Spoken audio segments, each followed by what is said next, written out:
Ah, Happy 18th birthday, anak. Miko, Gianmarco.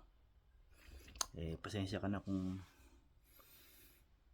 ganito lang ang naging handog namin sa'yo sa 18th birthday mo. Ikaw din naman kasi ang nagsabi na ayaw mo ng celebration. Lagi mo sanang tatandaan na balang araw, ikaw ang hahawak ng pamilya natin bilang panganay. Kaya sana maging maayos ka, maging seryoso ka sa buhay.